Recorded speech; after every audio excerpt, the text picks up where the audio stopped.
What's up, everybody, and welcome back to another episode of the Kinda Funny Xcast, your home for all things Xbox here at Kinda Funny. Of course, I'm one of your show hosts, Snowbike Mike, and today you'll notice I've gone from the studio setup to a virtual setup because I'm hanging out with not my two gaming dads, but my two gaming best buds, the two coolest dudes on planet Earth that I love listening to each and every week. It's the Xbox 2 dudes. It's Randall Thor, the man with a million, and of course, Jez Corden, managing editor of Windows Central Gaming. He's got such an awesome title, Rand, and I love saying it every time. Jez, I'll start with you. Thanks for staying up late for me and hanging out. How are you? Hey, I'm good, man. Thanks for having us. Rocking and rolling. It's been a busy couple of weeks, on that Dragon's Dogma 2 beat. But yes, coming out the the other site side is of it popping now. off. Yeah, the site, all of your team has done a phenomenal job. I mean, big shout out to Windows Central Gaming. If you haven't gone over there, you know I'm getting all my Xbox news 90% of the time from Jez and the team, but they do a phenomenal job of covering the news. A lot of cool guides up there. I know you put up the beginners, like, hey, here's the 18 things you need to know about Jez, and that helped me. So shout out to you and the team, man, always. Thanks very much. Of course. And, it wouldn't be the Xbox 2 podcast takeover without the man with a million, Randall Thor 19. Rand, how are you? Mike, it is so good to see you, bro. Thank you, man. I mean, seeing your journey at PAX, having you watch, bro, I love you. You're the best, man. And thank you so much for inviting not only me, but Jez here. And you know what? You are right. Saying managing editor, Windows Central, it is awesome. That's why I get to say it every single week, It's great. You're one lucky dude. And of course, the two of you have an incredible community that you guys have created with the Xbox 2 podcast and beyond. I mean, Jez doing awesome stuff on the site. You making great Xbox informative videos always, Rand, have been some of my favorites. No matter if you take a break, no matter if you're making them weekly, daily, you've always been incredible to me. So thank you both for being here. And of course, shout out to the PAX journey. I am back from PAX East Boston, and I want to give a big shout out to all the Kinda Funny best friend community that came by and saw, of course, the panel for Kinda Funny Games Showdown. That's up now on YouTube. Or if you came out to the Grounded panel where me and the team over at Obsidian got to celebrate all things Grounded and look forward to Grounded 1.4, getting you fully yoked for the big game. Of course, Jez, we're going to talk about it. I mean, it's here. It's coming to other platforms. It's got a big update and the final update. So I'll tease that out for everybody. We'll talk about that. And of course, shout out to Blessing, who did a fantastic job with CD Projekt Red, talking all things Cyberpunk. That was really something special to see him up on the main stage. And I got to give a big shout out to the Iron Lords. We give thanks on Sundays to those guys over there, but they were all there. The Iron Lords podcast came out. They were doing interviews. They were doing the Xbox Frontline News channel. I got to do an interview with King David and Lord Sov, so go please check that out. It was a lot of fun to talk about my journey and the world of Xbox. But guys, enough about me. I want to talk about both of you. Jez, you're up late. How have you been? What have you been up to? What games have you been playing, my guy? Yeah, man. I mean, I mentioned Dragon's Dogma 2 is we were all over that game because, we're a small team. So trying to compete with the big players out there, put the whole team on the game. Capcom were very, very supportive of us, doing a spread of guides because it can be quite a complicated game with a lot of sort of opaqueness. For those who don't know, it's an action RPG, open world. It's the sequel 12 years in the making, something like that, over 10 years. It's different. It's a different kind of game. It doesn't really feed you the sort of the quest objectives and the sort of what we've sort of become accustomed to with Western games a lot of the time. And because of that, I thought, well, this will be a good opportunity to write some guides, So I've been murdering this game. I think I've put 150 hours into it now across 2 different saves. I haven't had much time to play anything else really. That's just amazing. Dragon's Dogma for 2 weeks. And then after I did the review, I started the game over again because I missed a lot out. I missed an entire town going through the review period. It was like side quests, I missed side quests out. But yeah, so it's a really cool game. You know, it's got some controversy swirling around it. You know, with You the wouldn't whole say. the microtransactions things and other stuff. But I've really enjoyed it. I really like it. It's my kind of game. So pretty happy with it. Yeah, I put 10 hours into it now. Me and Andy and the crew, we made Nick and Kevin from the team, and I've been adventuring all around it. I'm so with you. It doesn't feel like it holds my hand when sometimes I'd probably need it to be held just a little bit, but I do love that it is like, hey, here's a grand adventure. Go forth and get lost. And I think it is wild. Every time I've been streaming it, I say, man, this game is so big. Isn't it crazy that, like, I don't have a mount? You're telling me there's no horse, there's no riding on the back of a griffin? And it's like, no, you're going to walk. Or, of course, you'll take the ox ride, but it is you and your crew adventuring. And I think some of the things that have really stood out to me, Jez, is it is nonstop combat and action, right? It feels like I go from one fight, I take a breath, I'm in another fight, and then another one, and then another one. And sometimes that's good and bad for me. I love the combat. I like early on, Jez, that it's hey, you're leveling up quickly because of that. It feels rewarding after every single fight, and it kind of really gets me to like, hey, stick around, do those fights, don't run away, because you're going to get rewarded with a nice level. But there's also a moment where it's like, the world is beautiful, Jez. There's moments where it's like, I want to take a moment and just look at this vista and enjoy. And next thing I know, there's a goblin chasing me, or there's a giant werewolf man. And I'm like, everybody just chill out for like 20 seconds, please, so I can enjoy this view. Yeah. It is combat heavy. I kind of almost feel like it's almost like playing like Diablo or something, but from a third person perspective. You know, like in Diablo, you're going from like group of goblins to group of goblins to group of goblins, like constantly. And the story isn't the emphasis, kind of like Diablo as well to some degree. So I've just been really enjoying it on that basis. I changed vocation a lot to mix it up. I've maxed out sorcerer, mystic spearhand, and now I'm doing mystic archer as well. I can't decide which one I like the most. The hardcore Dragon's Dogma community are upset about various things in the game, like the missing vocations from the original, you know, the lack of like a true repeatable end game. That Dark Arisen, the expansion for the original game, brought this sort of like repeatable end game sort of gameplay loop, and people were hoping that this would have something similar, but it kind of doesn't this time around. But I feel like there's a lot that the game could improve upon. Like, there are flaws, of course there are, but I feel like there's a lot they could do to expand this down the line with expansions and DLC. And if like we're looking at games like Monster Hunter World as an example of a game that had absolutely incredible post-launch support, I'm pretty bullish on Dragon's Dogma's future.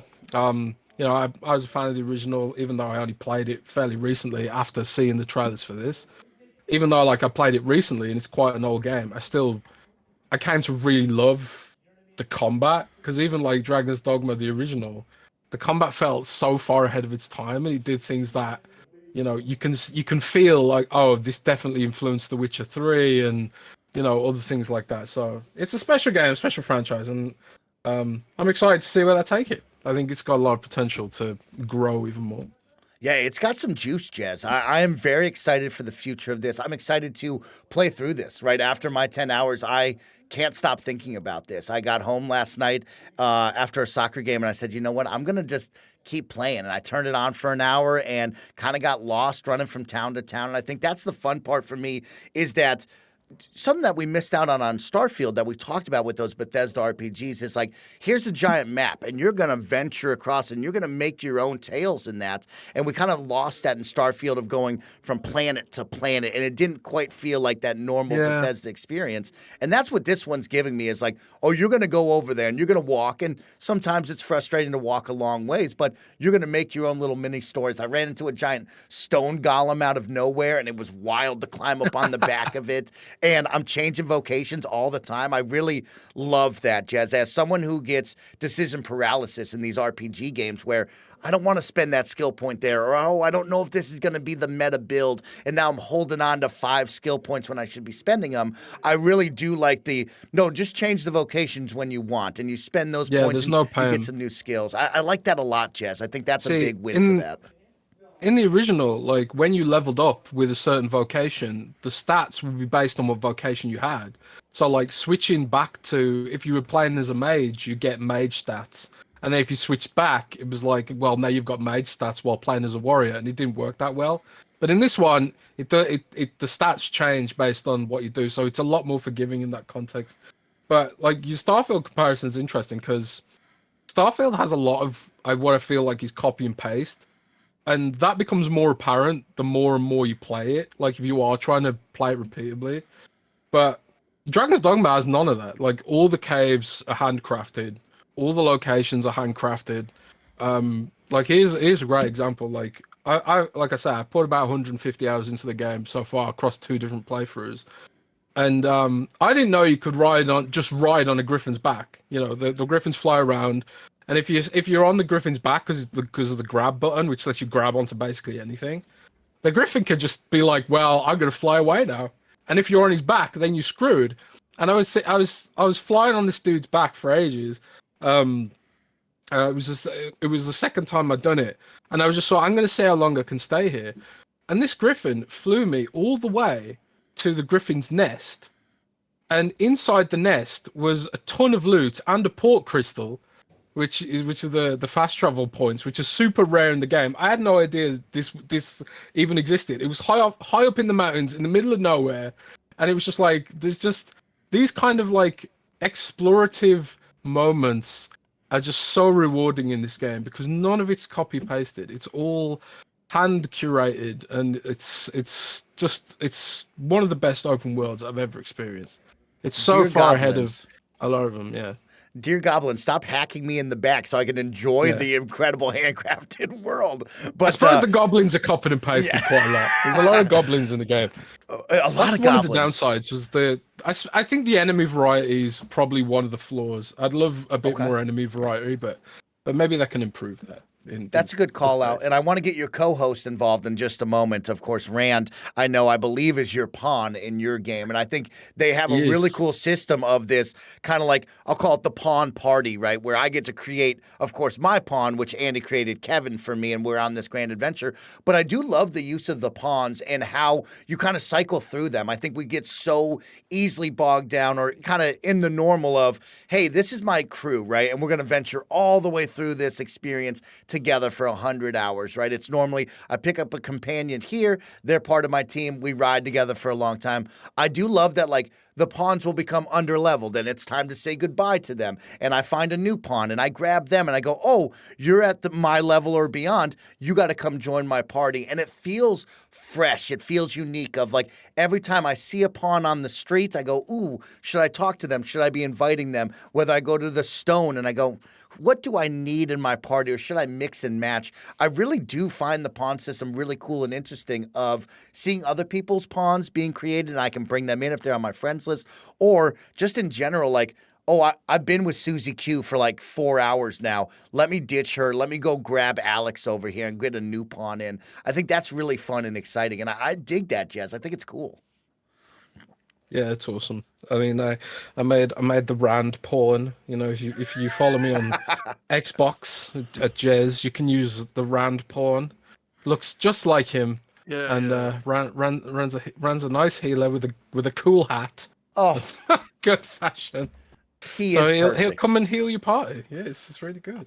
I'm going to grab the Rand pawn and run around with him. Of course, I should get Rand involved because it's not the Xbox One, it's the Xbox 2 podcast. Indeed. And Randall Thor, the man with the million. I know you're always playing games. And Rand, what have you been playing lately? I need to know what's hot and what's not. Well, you know, it sort of sometimes is the Xbox One, Mike, because as you well know, I'm just Randall Nobody. It's Jez's podcast, right? They How many love times Jez. have we seen They that? love It's like, Jez. yeah.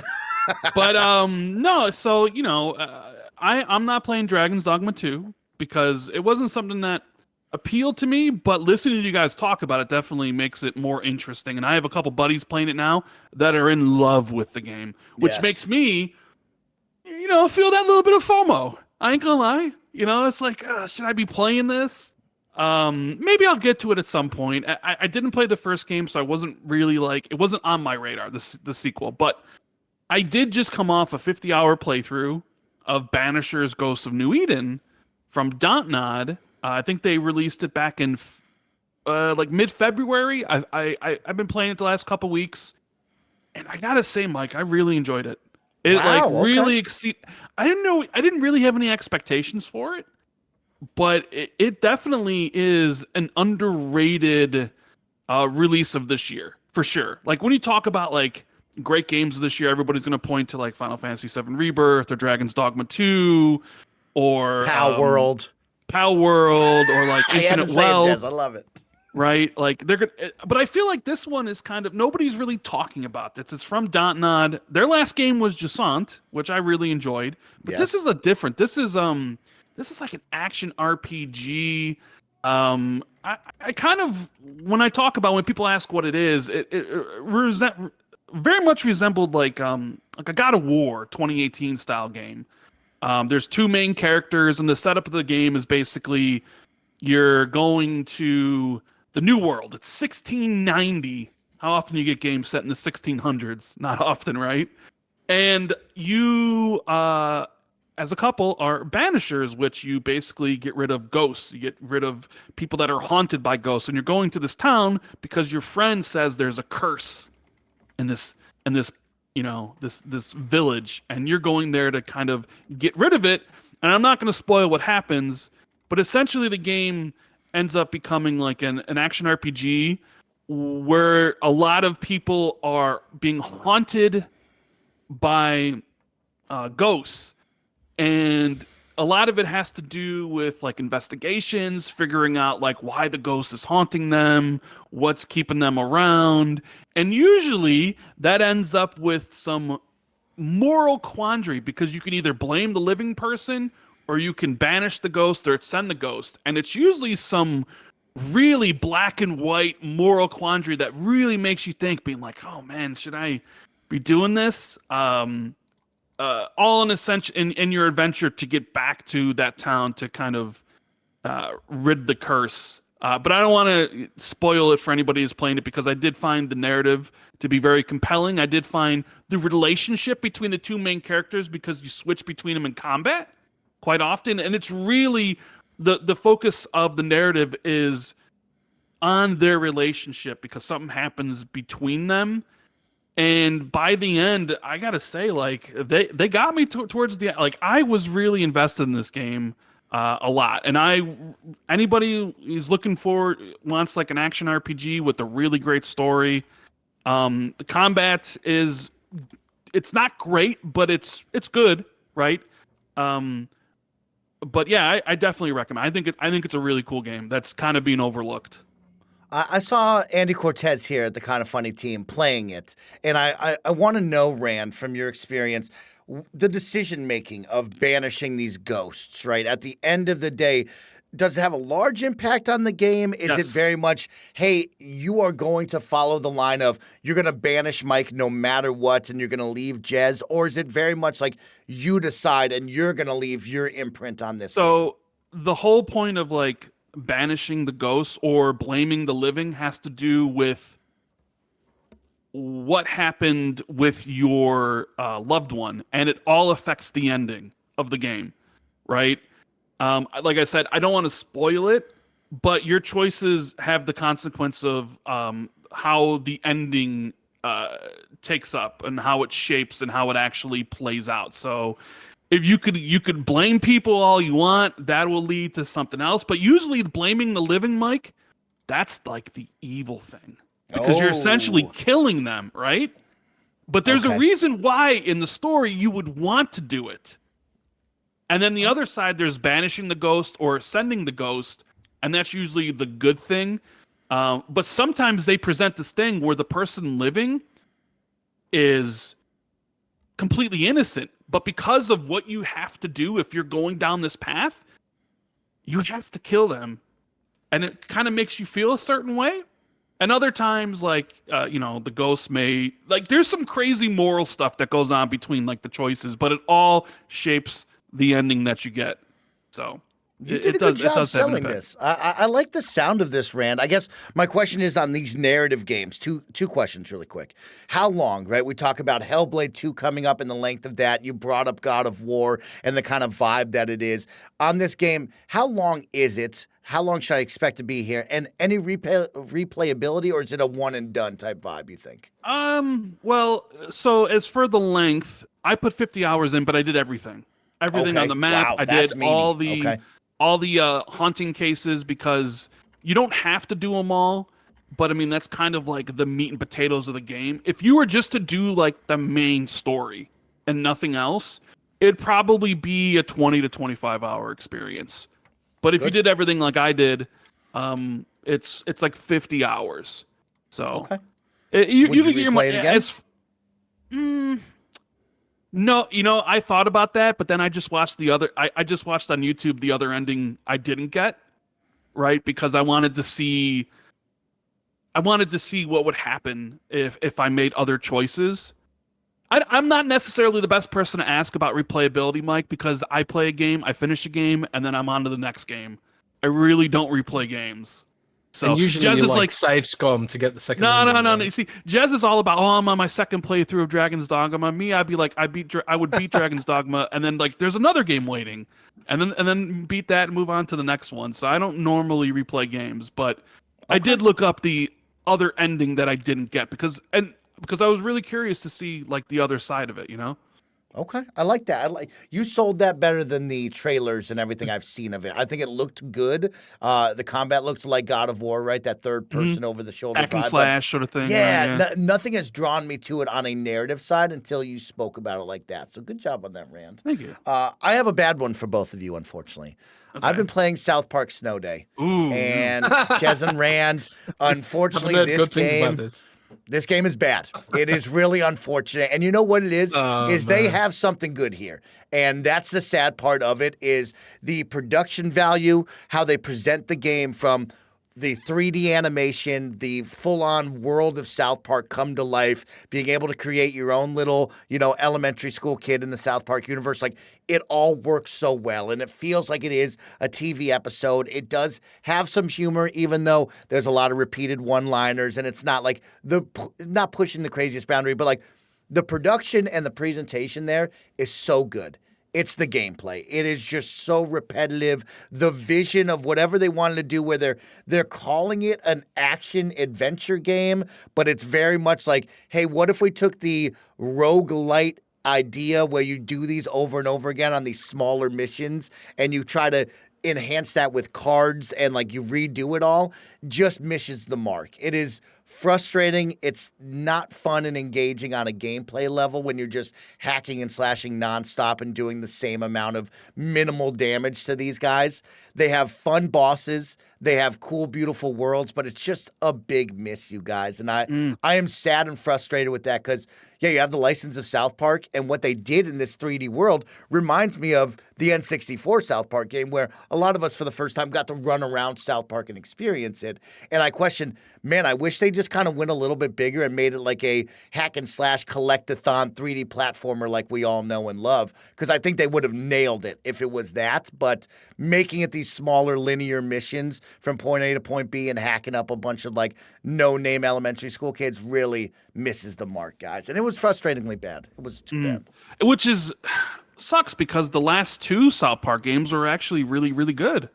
Fantastic, right? Yeah. They were great. And I know people were looking forward to this one based on the pedigree of the last couple. But yeah, I saw that the game was not receiving rave reviews. So, yeah, I am right there in line with all the reviews. There is some fun to be seen, but not to be had, I think is the best way of putting it. When you play it, you will not have fun, but seeing it, you will go, oh, that's really cool what they did with the South Park treatment. So I'm pretty down on that one as a multiplayer guy. I wish I could give that a little bit more love, but I just can't look at any of you and say that was a good game. That's just a bad one. So that's how we're kicking off the Xcast with the Xbox 2 takeover. We have a whole lot of fun coming your way because, of course, this is the Kind of Funny Xcast. We post each and every Thursday at 6 a.m. West Coast, Best Coast time on youtube.com/kindoffunnygames and, of course, on podcast services around the globe.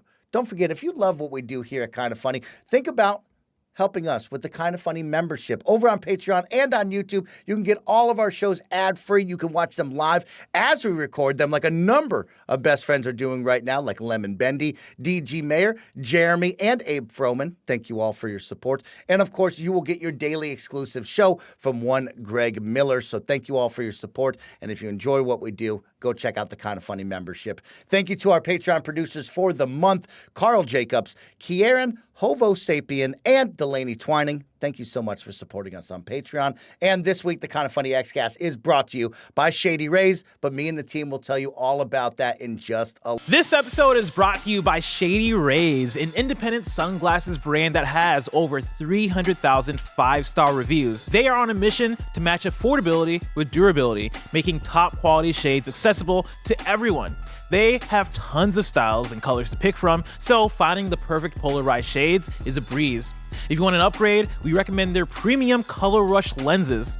Crafted with rare earth materials, these lenses bring high-impact color to life, elevating reds, blues, and greens. Here at Kinda Funny, we all love wearing our Shady Rays, whether it is Tim looking dope doing his Pokemon Go walks, Snow Mike rocking the snow goggles, or Joey just looking fantastic in her tangle-free shades. If your shades go MIA or take a hit, don't sweat it, they've got lost and broken protection, so you're covered from day one. And if you don't love your shades, exchange them or return them for free within 30 days. Exclusively for y'all, Shady Rays is giving out their best deal of the season. Head to shadyrays.com and use code KF20 for $20 off each pair of polarized sunglasses. Try for yourself shades rated 5 stars by over 300,000 people. Again, that is shadyrays.com and use code KF20 for $20 off polarized sunglasses.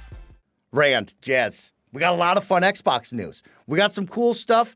It has been a tough start to the year. We've had some positives, we've had some negatives, but it seems that Phil Spencer has done an interview over at GDC, and we got some cool stuff to talk about from him. Even Jez over on the Xbox 2 podcast, and of course, over on Windows Central Gaming, has some fun stuff to talk about that we get to share. And we have a Marvel game that I think's up your alley, Jez Corden. And I want to start off with that one because I know you're the Overwatch guy. I always listen to the Xbox 2 podcast, and maybe Jez is playing some games in the background and enjoying himself because he always deserves some time to play. Overwatch during the podcast.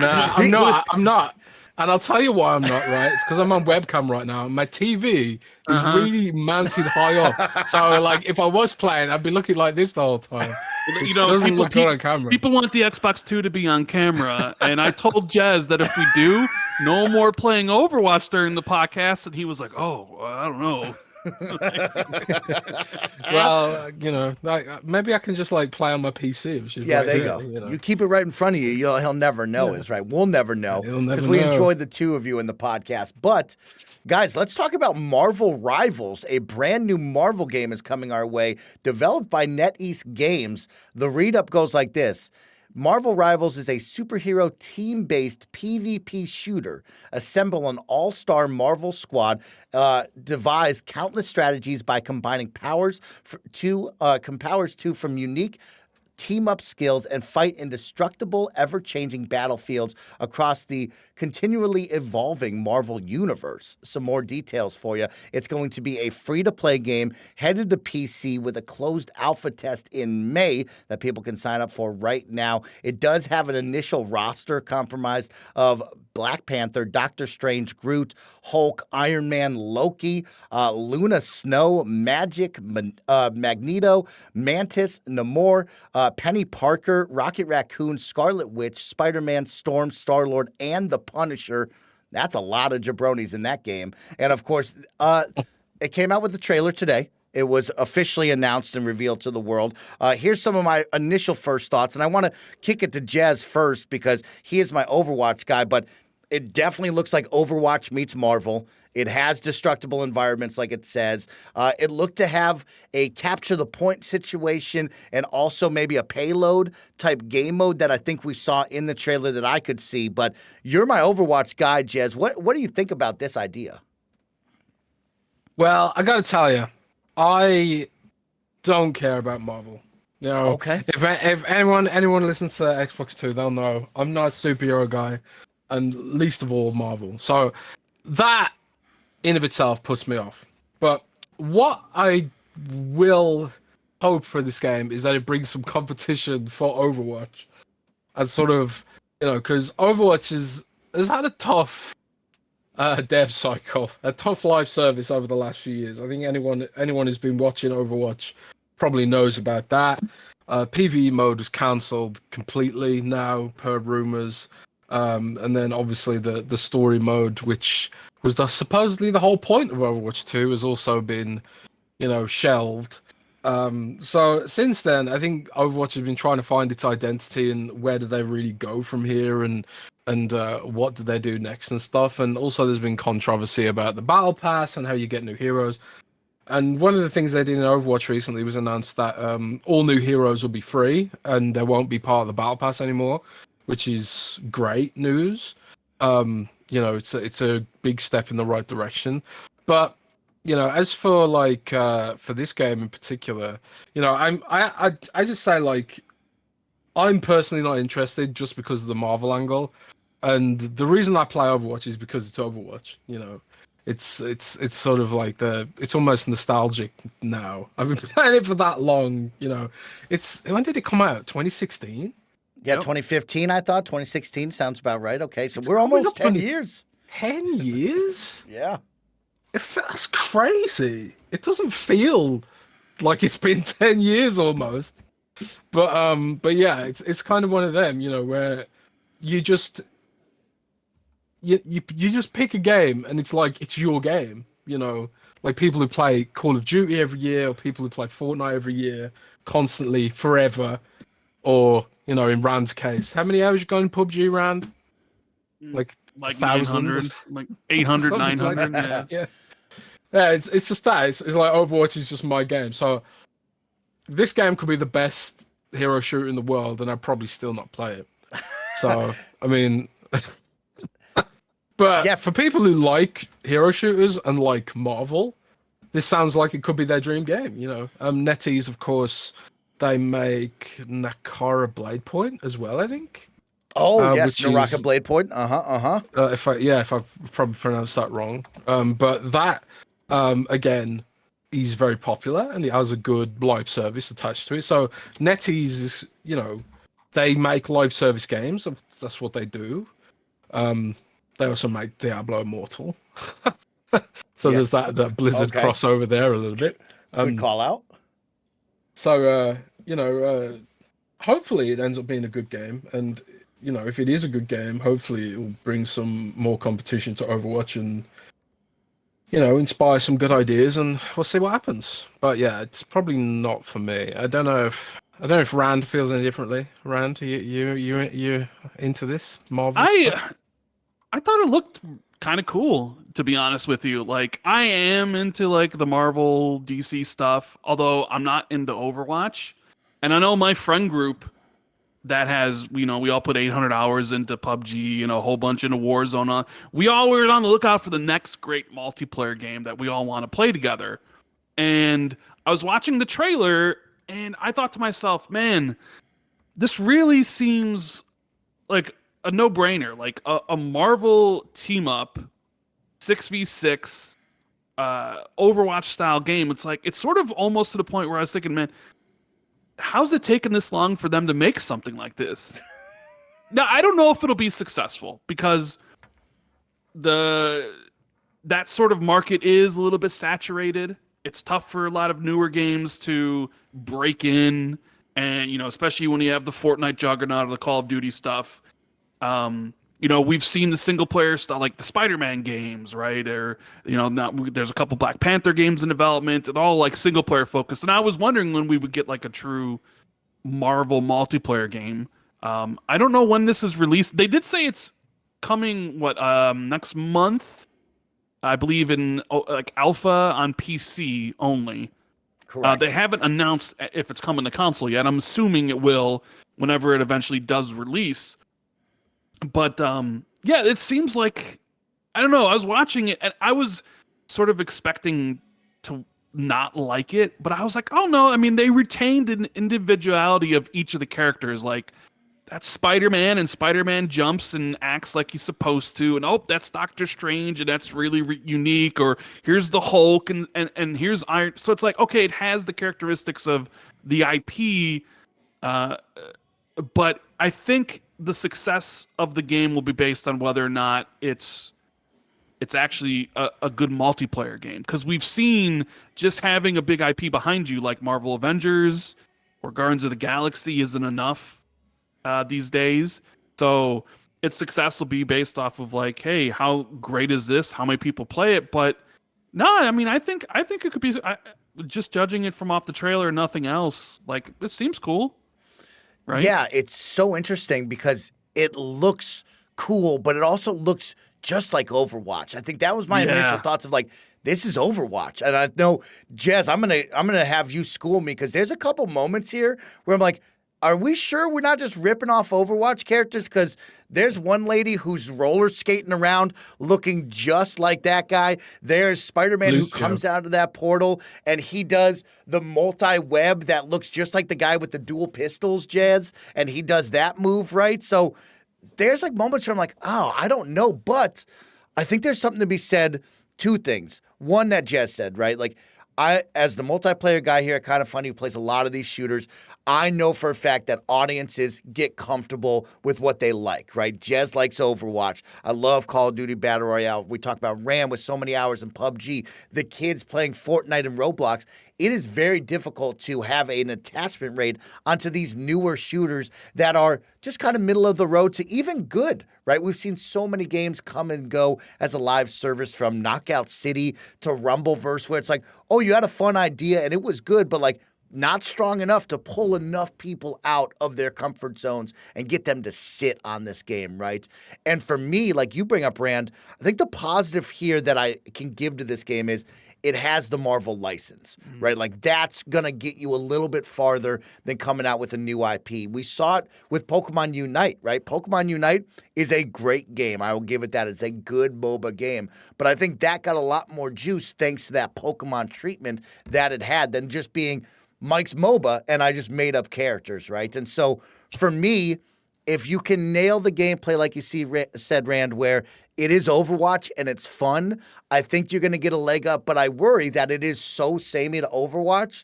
Why would I not just stick with the tried and true GOAT that is Overwatch, right? But as Jez says, Overwatch is in a weird place. Maybe this is the shot in the arm they either need or the moment to get people like Jez away from Overwatch and onto something that is so similar that they probably feel at home with, is what I wonder and worry about here. I was just looking up if Pokemon Unite was NetEase as well, because I know it wasn't developed by Nintendo, but it was developed by Tencent. So okay, almost another Chinese mobile giant. But yeah, I tend to agree. You know, maybe there have been other sort of Overwatchy kind of games. You know, Paladins comes to mind, and yes, and they have their audiences, but you know, people just kind of stick to what they're used to these days. But maybe you're right. Marvel can cut through that sort of apathy in a way like maybe Naraka Bladepoint couldn't with original characters or whatever. You know, even Rand's interested, which I wasn't expecting. Yeah, because I was not expecting that at all. Well, I'm interested because of the IP, and I think that's what Mike spoke about. It's the IP is going to get people into the door, right? Hey, I'm a huge Iron Man fan, or I'm a big Marvel dude. It's going to get people in the door. Now, whether or not they stay, that's going to be up to the game, right? Yeah. We've seen games come out strong and then have a lackluster, live service support. You know, Halo Infinite comes to mind when it launched in 2021, where people loved it, and then they're like, okay, where's the extra content? And it wasn't available. I mean, even some of the stuff with Diablo 4, some of the early seasons, you know, Jez can attest to, weren't necessarily the greatest or whatever. So, like, the IP is going to get people to check it out, but is that going to be enough, right? Is that going to be enough to be like, all right, no, this is my new #1 game? Or is it just going to be a fad for a couple weeks and people get their kicks out of it, they level up their characters and like, all right, I'm done, guess what, I'm gonna go back to Fortnite, I'm gonna go back to Overwatch. And I do wonder, like, how do people at Blizzard looking at this when they see this trailer and they're like they just really just copy pasted our game. Like, you know, like, because it really is very much reminiscent of Overwatch. And I sort of wonder if they look at that and they're like, come on now, right? Where if it's like too samey to Overwatch, if people just being like, if they start playing like, I don't know, like it's done better over here, right? It's definitely going to be a case of like, can this IP overcome all these other great games in the market that, what do they call them? Black hole games? Because all this time is sunk into all these games, and it's like, is the Marvel IP going to be enough for it to stand out in people's minds and have it become a success where we're talking about this 5 years from now, right? You mentioned a bunch of games like Knockout City, Rumbleverse, which was great, and a whole bunch of others that all came in and all had these great ideas, but there just wasn't the player base for it, and they unfortunately had to end. So I'm curious, is this going to be one of those where in a year from now we're be like, oh man, you tried, kudos, but you know, it wasn't in the cards? Or is it going to be a staple? Are you going to see it in the top 10 PlayStation, Xbox player charts, or is it just going to be in a flash in the pan? You know, like, what is the Marvel IP worth in a multiplayer arena? Because we've never really had that before. It'd be interesting to see how this all plays out. Yeah, I mean, they're coming out with a strong roster, right? We went down, that is a number of names to have. You got to think, like Jazz can attest to, and you and I have, like, there's going to be microtransactions tied to this free-to-play game of different outfits, and there's a number of characters, if you're a Marvel fan, to go, man, I would love to play as one of these characters, and I would love to see what's the cool outfit for the Punisher. What do they do with Storm? How do they make them look cool to justify me giving them $20? But it's all going to come down to, like you said, gameplay, right? Like, the game's got to be fun. It's got to be enjoyable. And if I can just go get that over at Overwatch, what am I jumping ship for? And so let's keep an eye on this one.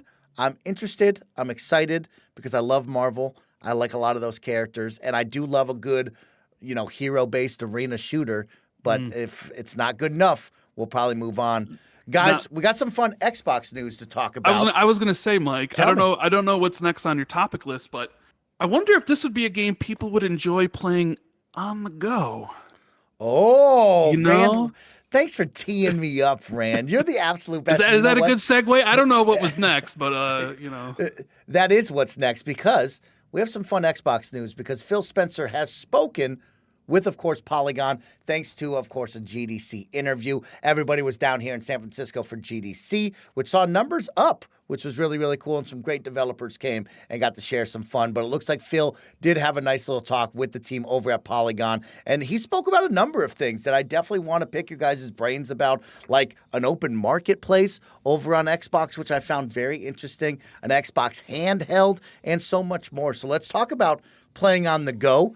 Jez, I think you're going to be our guy. We're going to talk about here in just a second, come from the Xbox 2 podcast, but it is something we've all spoken about on all the Xbox communities, the podcasts. We talk about this on-the-go form factor for Xbox. When will Xbox make its own handheld, especially as of late, where everybody, it seems, is making a handheld? When will Xbox finally jump in? And it looks like Phil did speak on that. It is interesting. We always talk about Phil Spencer and how much of a gamer he is. And clearly, it's not like they're blind. They see what's going on. They read the tea leaves. But I found it interesting of, like, Phil is actively playing these handheld devices and going, ooh, what do I like? What do I not like? How do we make it Xbox and more, of course? And so the big quote I pulled out of this one is, what should we build that will find new players, that will allow people to play at times when they couldn't go play? And I think that's the big one for me, Jez. It's like, yeah, of course, we know Xbox has probably looked into a handheld. We know that they're looking at other handhelds, but finding that new players has been the big discussion of console sales are getting kind of flat, and they need something new to get more people in. And it does seem like the Xbox handheld is the move. Jez, you're a handheld guy. What do you think about Xbox in the handheld market? Look, got a handheld right here. The Lenovo Legion Go from Lenovo. It's a very, very good piece of kit. But Phil's right. There's a lot of pain points with these handhelds. You know, like if you got Steam Deck, you don't get PC Game Pass unless you install Windows on it, which is a nightmare because the third-party software for the Steam Deck doesn't work that good and often breaks. So then you get like the true Windows handhelds, which have the drivers, like the Lenovo One or the Asus ROG Ally, for example. But then the problem is Windows, which is not designed for this form factor. It's terrible with touch, and the UI doesn't scale very well on smaller screens, and also the overheads on Windows are quite high, which means diminished battery life. Could there be a thin operating system, a lighter version of Windows which runs the games, which doesn't chew up the battery life with millions of background processes because it doesn't expect to be squashed down into a tablet? So there's a lot of barriers to this, and obviously a big barrier for Xbox is that all the thousands and thousands of games that exist in the Xbox ecosystem, they only have licenses to be running on Xbox operating system hardware. So there's if they did make a Windows-based handheld, there's a licensing hurdle to overcome there. And if they make an Xbox-based handheld, then there's a lot of technical hurdles to overcome there. So there's no perfect solution or no easy path forward for Microsoft to make this happen, I think. But I think they have to make it happen because, like Phil said, console sales are flat. More and more people are mobile, and people our age, a lot of people our age are having kids, which means TV time is split between spouses or children who want to watch YouTube Kids and Skibbity Toilet on repeat, or whatever kids do these days. Or maybe kids want to play Roblox on the TV or whatever. So, and a lot of kids have grown up with handhelds as their, primary mode of gaming. And I'm not even talking about Nintendo Switch. I'm talking about stuff like the iPad, which, again, kids growing up with touch as their, modus of gaming input. They're used to this kind of form factor. So I think when Microsoft is thinking about new to Xbox, which is like, it's a stat they track, they call it NTX internally, I think, which literally means new to Xbox. And it's a really important metric for them because obviously, generationally, if your plan is to keep Xbox going for not just years but decades into the future, you have to be thinking about Gen Z and then Gen Alpha as well, and whatever they call the gen after that. I like the fact they got to Gen Z and they've just gone all the way back to A again. Yes, we so restart. We restart. So would the gen after that be Gen Beta or something? I don't know. I don't know Greek letters, but or whatever that is. Is it math numbers? I don't know. I just my brain started like going back to is this like trigonometry or something? My brain's just casting back to high school math or something. But yeah, I think they do have to make a handheld. They need to try new things, innovative things. Windows needs to be fixed for the OEMs.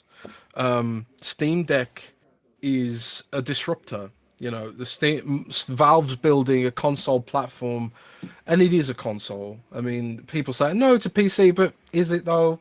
Nobody boots that thing into Linux. Nobody boots that thing into Linux. You can tinker with it, but you can also put an Xbox in dev mode and do similar things with Xbox. Does that make Xbox a PC? Not really.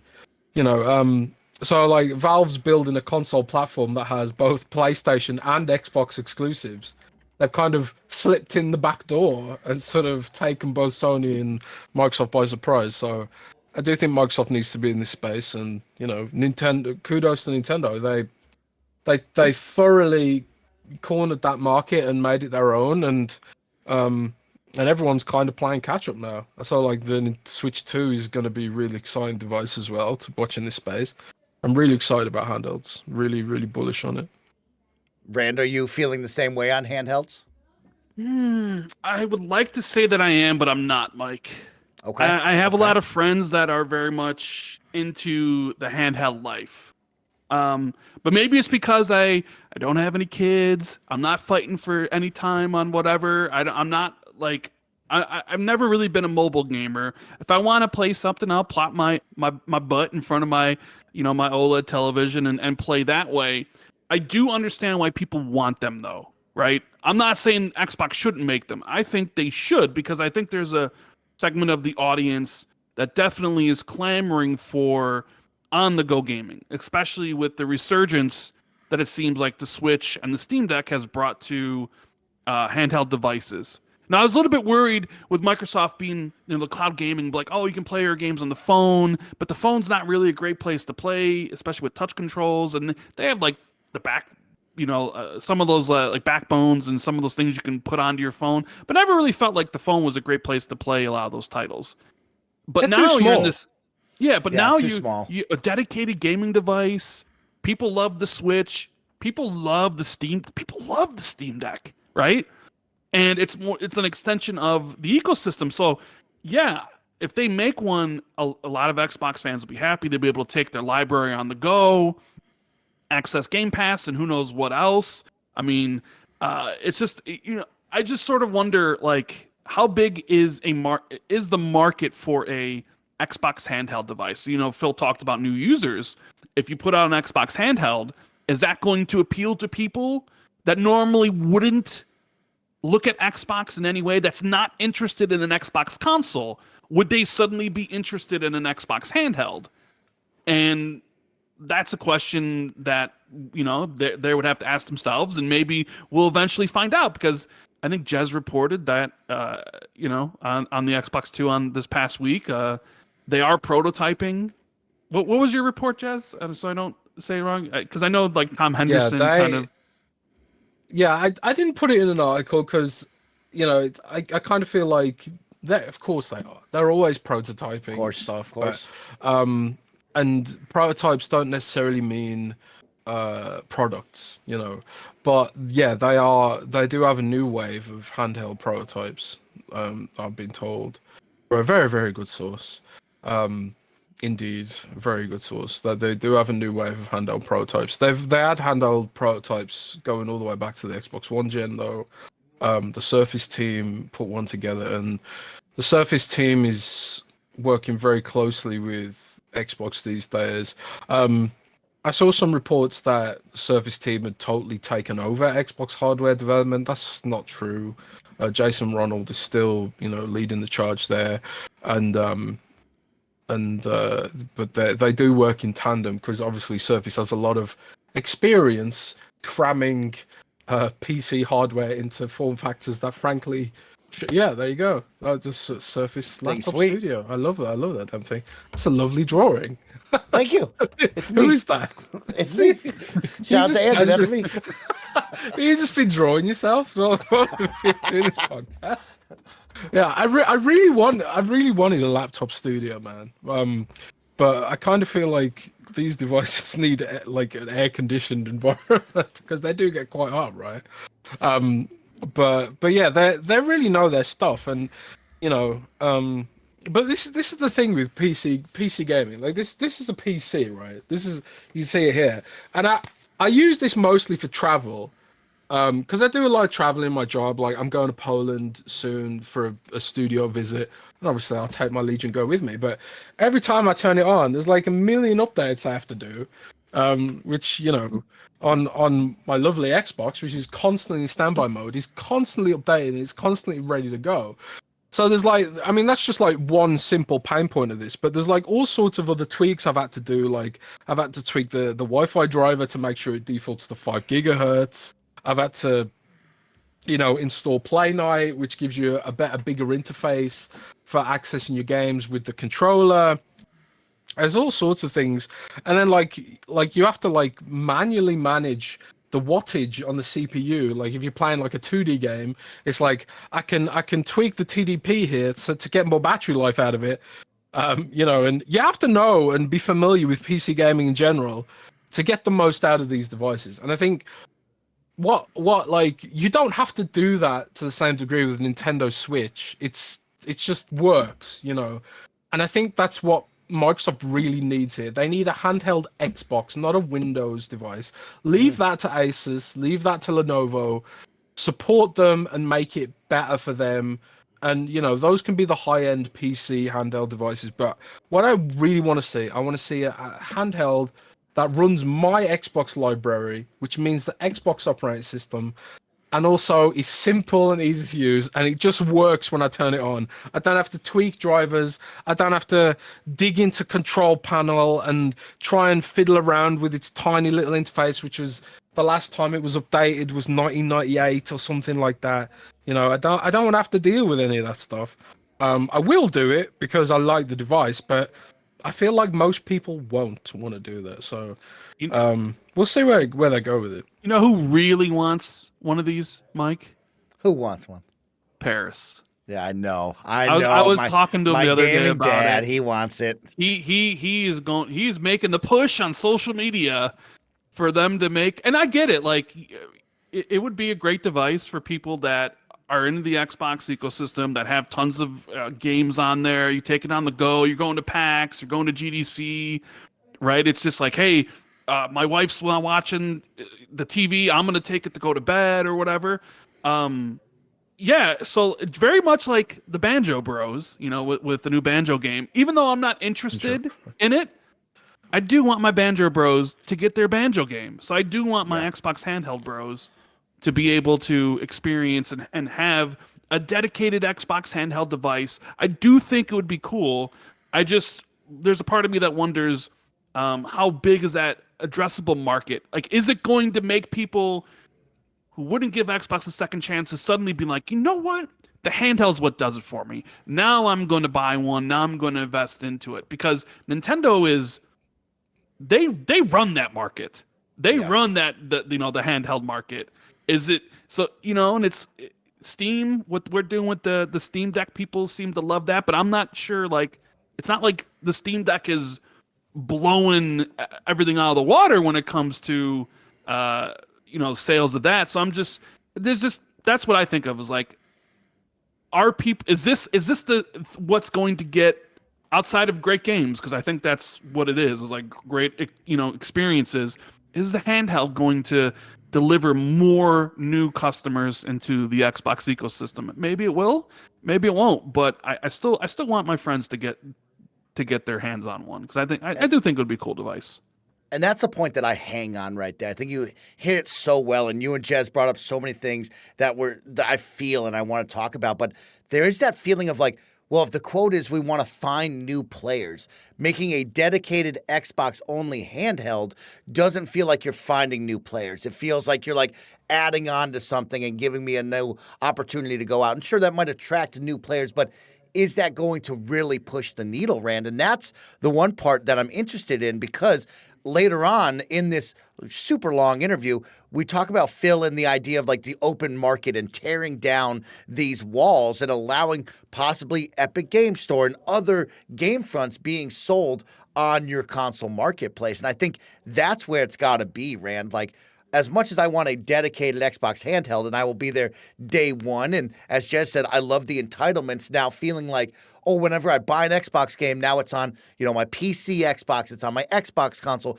and on this mobile device. That's a big win for me. I think that's where I struggled with the Steam Deck of, oh, now I'm playing this weird, I'm buying games on Steam, but also I buy a lot of games on Xbox, but like now I got to pick and choose, and I'm choosing where I play and when I play and how much money I'm putting in. But from a consumer standpoint, I kind of want a mobile device to be able to play anything and buy anything off of anywhere. And I worry that I don't know if it would attract a larger market saying, well, it's Xbox only, right? Like for me as an Xbox player, yeah.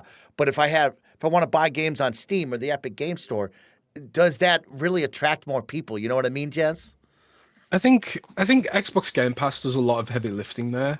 And obviously, like the ROG Ally and the Lenovo Legion Go, they both have these Game Pass marketing deals. Like, Microsoft's Windows monopoly gives them a lot of leverage in that space, I think. Like, whenever you see an Asus ROG Ally ad or a Lenovo Legion Go ad, and I've seen them on Reddit and on the web, that they always have a Game Pass logo on them every single time. And I think both of these devices come with 3-month Game Pass trials when you buy them new. So I do think Game Pass does some heavy lifting there for these devices, and Microsoft can bundle them with Game Pass, and for people who are like a dedicated PC player or a dedicated PlayStation player especially, I think this could be a good, gateway device into into Game Pass if it's dockable to the TV as well. It could be like, well, I've got my PlayStation for my banger exclusives and my PlayStation ecosystem, but then I've got my nifty little handheld for the Game Pass stuff. But it has to be appropriately priced for that universe, I think. So like, and again, like if this does run full Windows and if it can run third-party storefronts, I kind of feel like it's the hardware is less subsidized in that scenario. Like if it is just Xbox only, then it's subsidized by the ecosystem because like all the games and microtransactions being sold are giving Microsoft a cut. Whereas if like you buy the handheld and you go off and install Steam, there's zero profit for Microsoft in that scenario on the hardware front, assuming they sell it at cost, which means they wouldn't, if it did run full Windows in order to run these storefronts, then they would have to price it higher in order to make a profit on the hardware. There has to be some profit somewhere, But at the same time, in those Polygon interviews from GDC, Phil was talking about being in a world where you could run Epic Games Store on Xbox or Steam on Xbox. And I've been told in the past that, even though like, Steam does take, I can't remember exactly what the cut is. Is it 20% now or something like that? 30%, something like that. And Epic Games takes 12% or something. It slides up and down based on how big your company is, I think.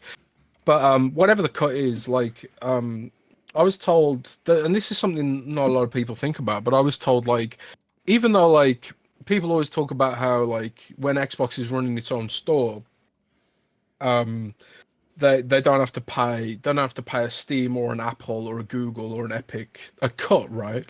But they kind of have to pay themselves a cut, or they lose a cut to themselves because there's overheads in running your own platform. You have to pay bandwidth costs, you have to pay server costs, support team costs, engineers, all that kind of stuff. So like when you factor in the overheads of running your own platform, you end up in a situation where actually it's almost equal to just letting Steam deal with all that bullshit, or it's almost equal, not quite, but it's like it's getting there, right? So these days it's kind of like we're just moving into a different kind of era with regards to having your content on every platform possible to make the most money possible, and that kind of feeds into the whole multi-platform discussion and that kind of stuff. But I think that's really what Phil was talking about, is like if people already have their digital libraries on Steam, digital libraries on the Epic Game Store, really what you're doing is you're providing hardware to be a gateway to your content no matter where you are. And Microsoft has to try and figure out how to live in that world. And I mean, frankly, they already do because they own Windows, which is the window to that world, That's where I get, my mind goes to like a Microsoft gaming tablet or whatever you want to call it, right? Like you drop the Xbox term and it is the Microsoft handheld, I guess, goes to my mind. Because, yeah, like we talked about, it is interesting of what you would allow on that. Is it Xbox only? You brought up some great points of like, I need this to be able to be docked. I know Phil talked about the things he likes, right? Like I want it to boot up with a controller. I want it to feel controller first almost, but also be handheld. I want it to be docked. I need it to be able to download X amount of games and run them because I'm not always in Wi-Fi. I don't feel like I can always utilize the cloud at all times. And so there's like a number of lists that it's got to have.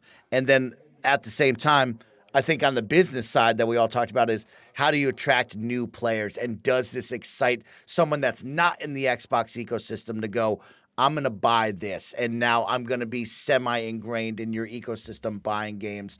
It will be very fun. I guess my question for the both of you as we kind of move past this one is, do you expect this holiday? Do you expect this next generation? We have seen Xbox come out with 2 SKUs to start off a generation with the Xbox Series S and X.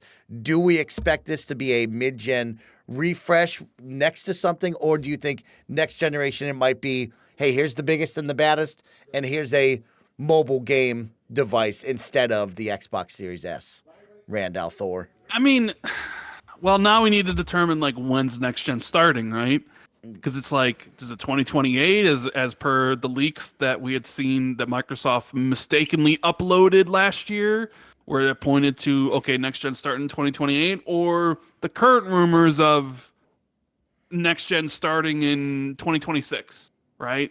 I'm of the belief, although I don't know, my like perfect scenario when I look at it is like, okay, we're gonna start in 2026. We have two offerings. We have our console, which is going to do X, Y, and Z. It's the successor to the Xbox Series X. And essentially the successor to the Series S is this handheld. So you're rocking into next generation with, you know, a new console and a new handheld. And you got the games to support it and all that stuff. And you kind of just see what happens. I don't know if Jez feels the same. I think he's coming around to my way of thinking, because I think before he was very much, it's going to be two consoles and a handheld, but I think he might have revised that line of thinking. What do you think, Jez? Yeah, I kind of thought like I kind of imagined that the handheld would probably be more expensive than a Series S. So like if you got a $399 Series S or $299, sorry, and then a $499 Xbox Series X, you kind of need an upgrade path for both of those systems, right? And I was thinking like the handheld would probably be $399, maybe something like that. So like that could sit in the middle. Because like if we could, you know, comparing it to what the Steam Deck's price is roughly, but like I've kind of been hinted at that probably would be the case, like what Rand was saying. Is that it'd be the Xbox Series S. The upgrade path for the Xbox Series S would be the handheld with the dock, maybe, and all that kind of stuff. And then ideally, there would be a higher end system that would just sit underneath your TV or upright next to your TV, as the case may be. That would be the you know, the high end option. I do think they'll do two SKUs again. I think that works pretty well for them.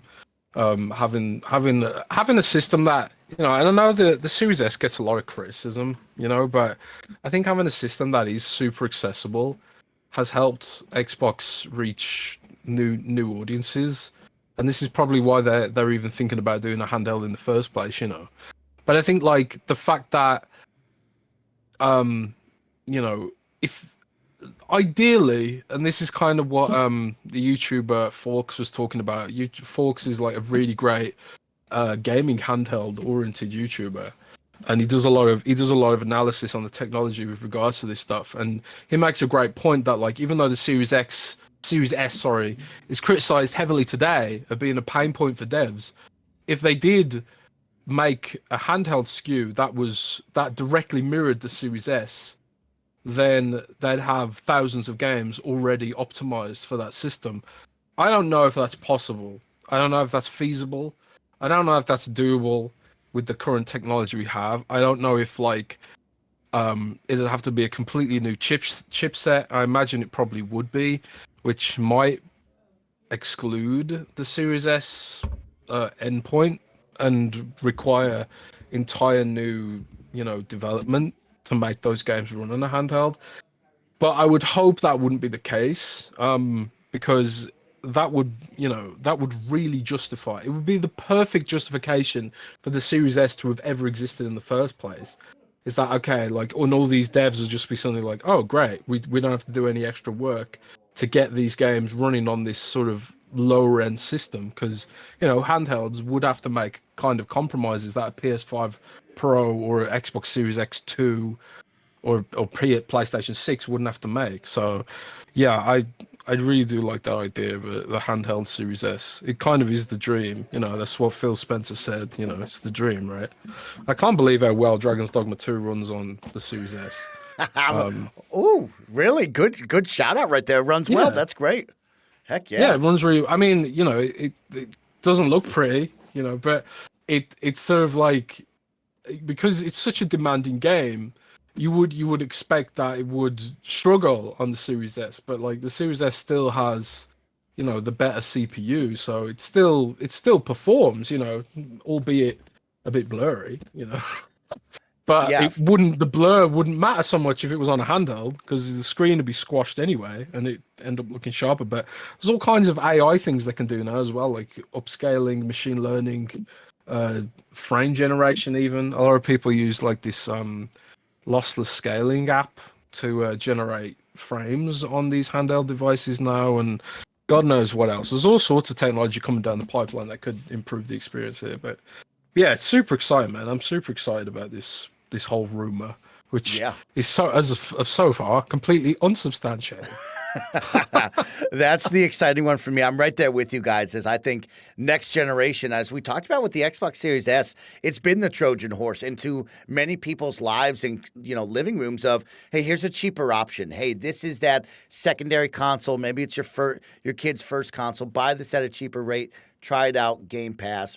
But I think if you could do a handheld with a docked situation, that would be a major win to be the second option there. That's possibly a little bit cheaper than the big box. You have that, hey, you all loved the Nintendo Switch, and that's not going anywhere. What if we made something similar with the same options? I think that's a major win for Xbox, and I hope we see that because it does sound fun to me.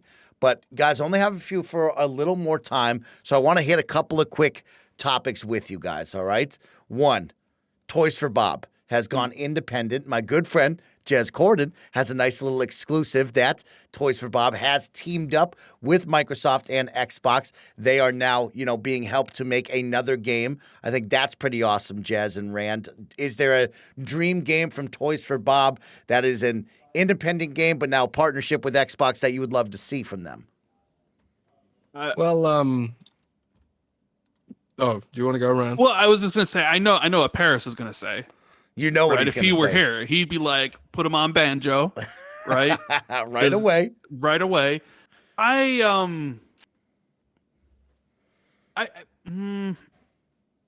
know what? I'll say if we're working in the confines of existing IPs that either Activision or Xbox or Bethesda has, and I'm assuming it'll be to Toys for Bob's strength, which is platformers, essentially, in that vein. Why not go with the new Spyro, right? They did the remake a few years back.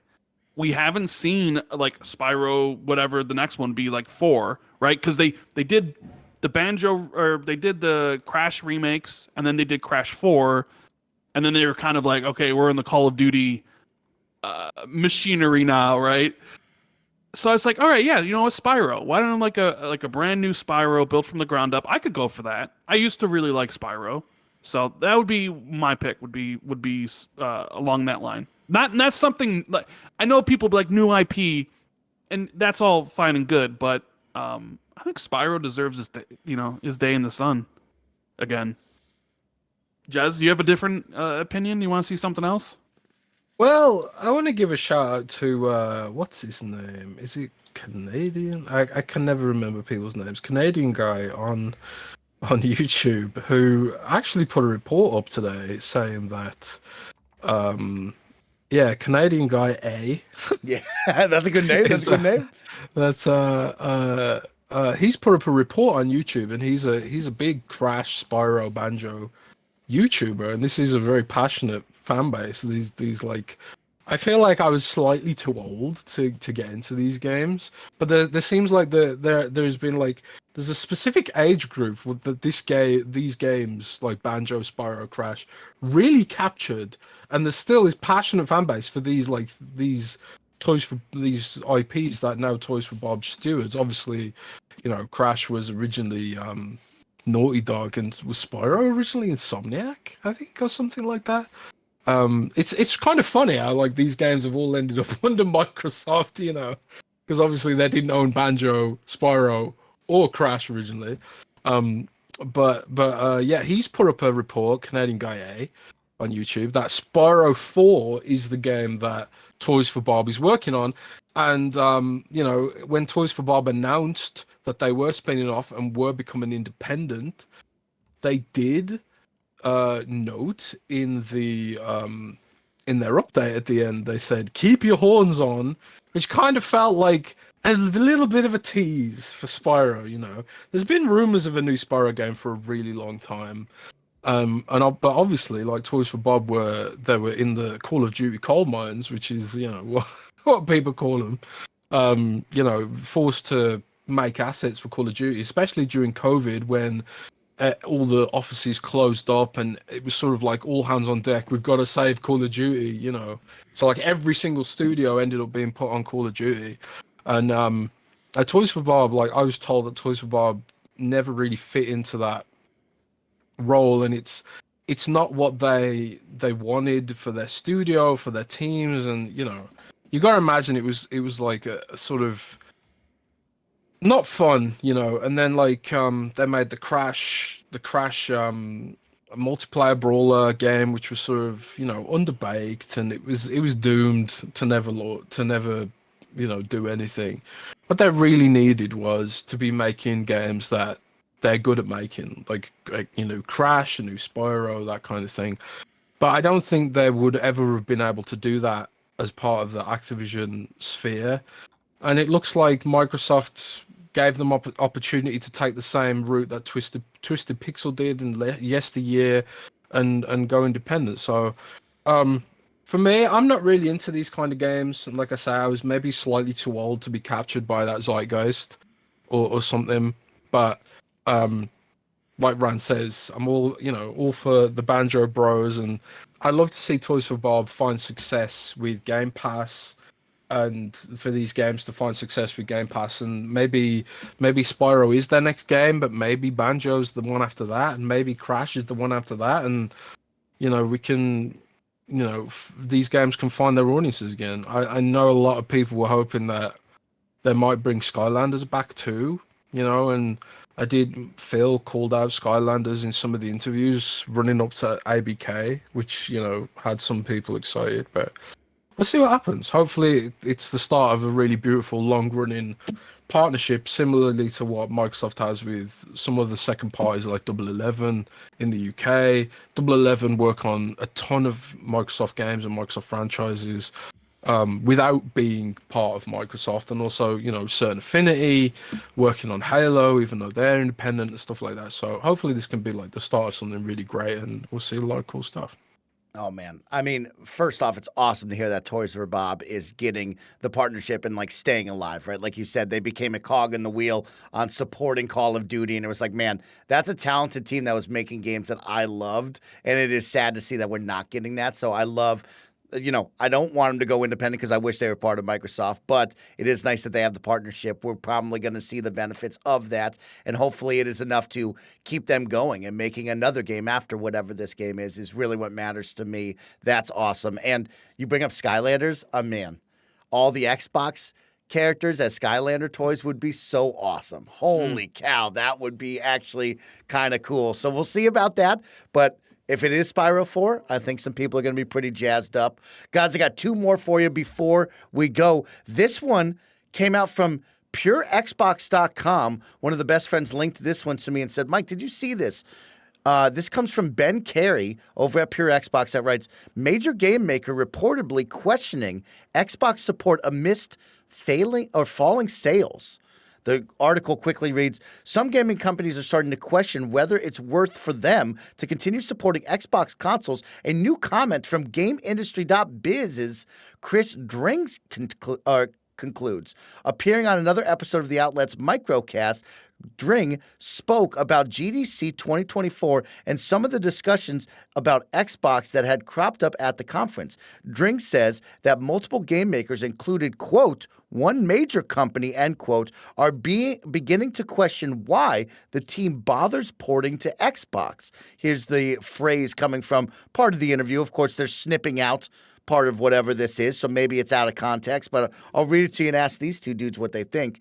Quote, the phrase one major company who released a big game last year said, I don't know why we bothered supporting it, meaning Xbox, end quote. Jez, what's up with that? Is that really what people think about bringing their games to Xbox, you think? Well, I've had some conversations about these quotes, and it's like, it's interesting the way these things get framed. It's like if one person, one publisher said, "Oh, we don't know why we did this," you know, and it's kind of like, well, you know, who is there an agenda here and all this kind of stuff? Because there's a few things that I know to be true, and one of them is January was the highest playtime hours in Xbox history, and Pal World had some, you know, hand in that. Of course, it did, but it's like people always say like Xbox was doing better during the 360 gen. It's just not true. It's better. Xbox is bigger now than it's ever been. It's got more users than it's ever had, and this is console. And people always say, "Well, you're talking about PC and cloud," and it's like, no, it's console. Xbox has more users on console today than it's ever had. And these are comments that Satya Nadella shares with shareholders during investor calls and stuff like that, where, you know, it's illegal to lie, you know. So, you know, the idea that publishers are sort of, you know, talking about this kind of stuff, I don't think it's necessarily reflective of Xbox.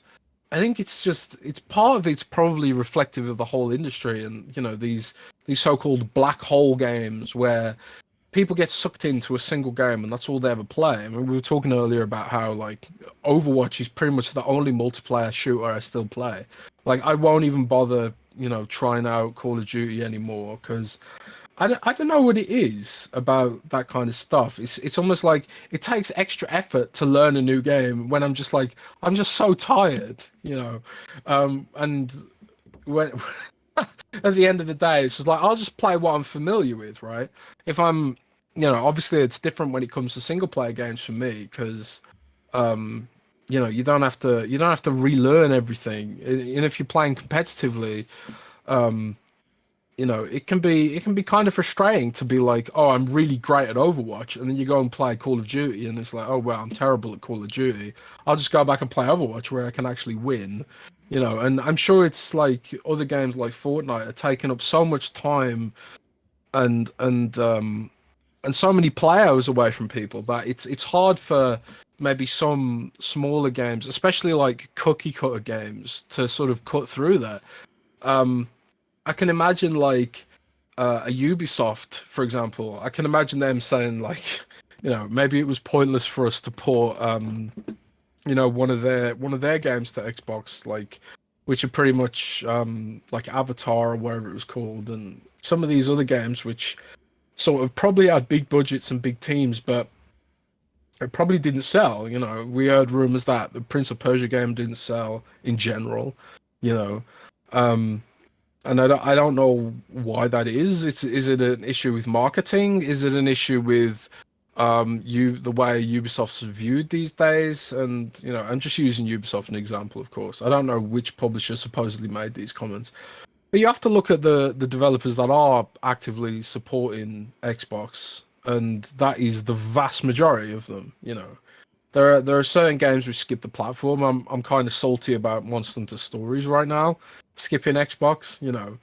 But it's like less than 1% of the big games are skipping Xbox, really. It's just we hear about them every now and then, but it's the vast majority of big AAA games are still releasing on Xbox, and it's like, well, why are they?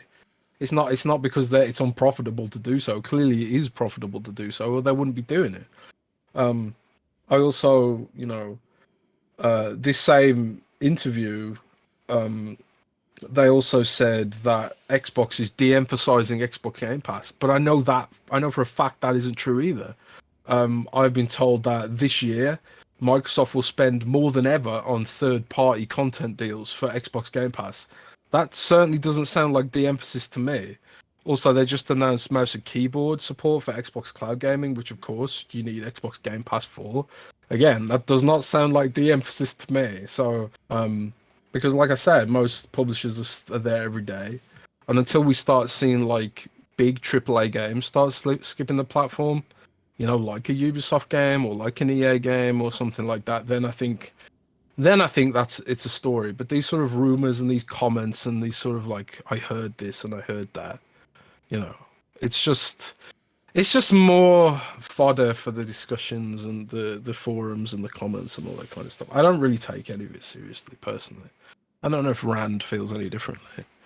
Well, I mean, hearing a comment like that is a bit concerning, as someone who primarily plays on Xbox and has seen games skip the platform. Granted, the games skip the platform that have skipped the platform aren't games that I'm particularly interested in, but as I've always said, you don't want games skipping your platform because it's a bad look, right? Games might skip the Switch because the Switch may not be able to run it. It's a technical reason why they're not there. But you never hear really about like games skipping PlayStation or PC. It just doesn't happen. So to hear this comment on top of like the recent talk, Mike, of Xbox exploring bringing more of their games to other platforms, a third party could be like, yeah, why are we even supporting this? Microsoft's not even supporting it. And I think this is also off the back of the dire report of Xbox's console sales being down 47% in Europe for the month of February, which is not good. So there could be, publishers or developers whose primary market is the European market, where Xbox definitely seems to be, lagging it behind. Where if you are someone who's like, hey, we're thinking about supporting you, but you don't got a lot of consoles in there, and people aren't, we're not going to really support it. So it is concerning when I hear stuff like that. I mean, I had this conversation with Jez offline about these particular it's just one of those things that makes me raise my eyebrow, and I'm just like, hopefully Xbox heard this, and they can get to the bottom of it, because what we don't want, Mike, is a situation where a big publisher like Ubisoft or Take-Two or Capcom, Square, even though the Final Fantasy remakes, Rebirth aren't on Xbox yet.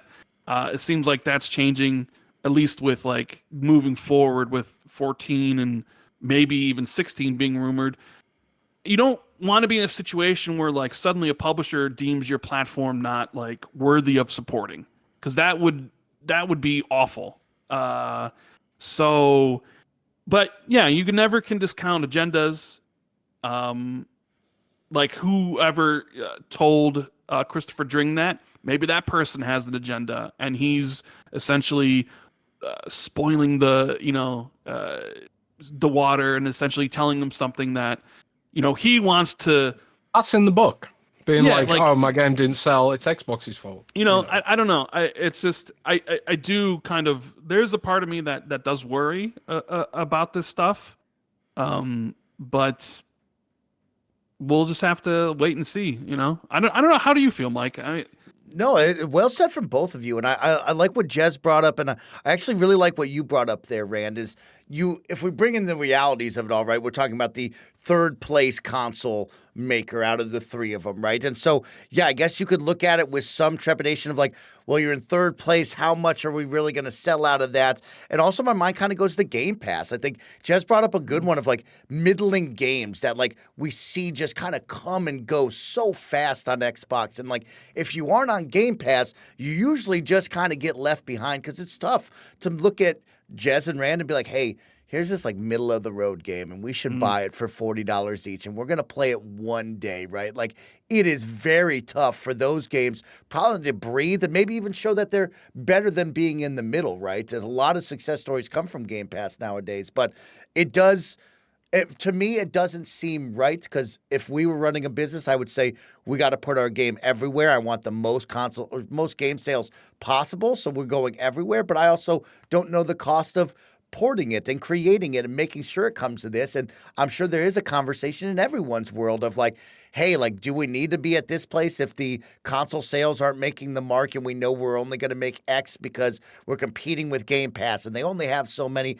when we could just go over here and focus all of our time and maybe limited budget? Like, I do think that is a reality. I'm sure people have, but for me personally, Rand, I think when I think business, Mike, it's no, we put the game everywhere and we hope that we can get as many sales as possible. I'm sure I'm probably in the wrong on that, but that's where my mind goes, Jez and Rand. Yeah, no, that's a good way to look at it. Be like, yeah, you would figure you'd want your game everywhere, and we've seen games skip. Mostly Japanese content tends to skip Xbox, presumably, and I don't know the reasons why, but I would guess because the user base on Xbox doesn't really purchase that type of content.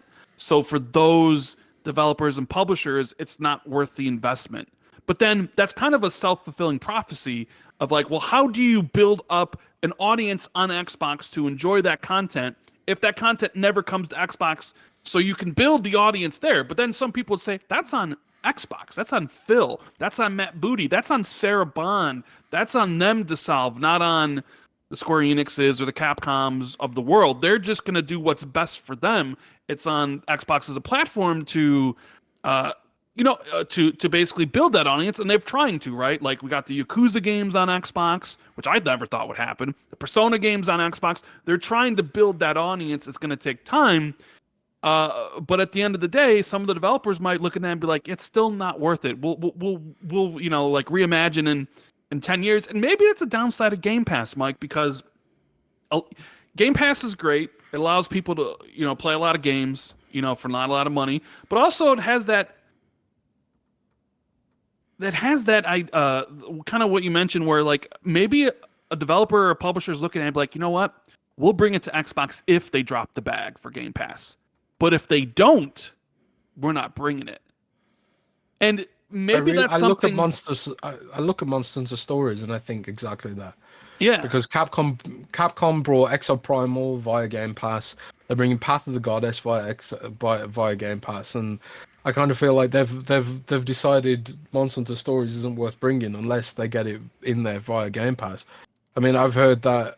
One thing I've heard is that some publishers are a little nervous about the volume of first-party content that they will have to compete with to get their games seen on Xbox, and there are like these games which do hit Game Pass, like Power World, which absolutely blow up, and they like any game that was trying to launch against Power World in January probably got completely buried, But this is the nature of competition in a creative industry, Like it's similarly on PlayStation. Like you wouldn't want to launch your action game against a God of War sequel, for example, So it's just, I don't know. Who do you blame if a game doesn't work out and stuff? It will be very interesting to see the future. There is so much going into all of the games industry, and especially here with Microsoft and Xbox. It is kind of a wait and see. Where will we go? Where will we be? It is exciting to be in third place with the team, and like now they're making moves to hopefully put them higher up. But where do those moves take us? I cannot wait. But we do have to wait and see, boys, which is too bad because I wish I could wait and see with you guys all day long. But I got to get Jez to bed. I got to tell Rand goodbye. And so, guys, let's end the episode.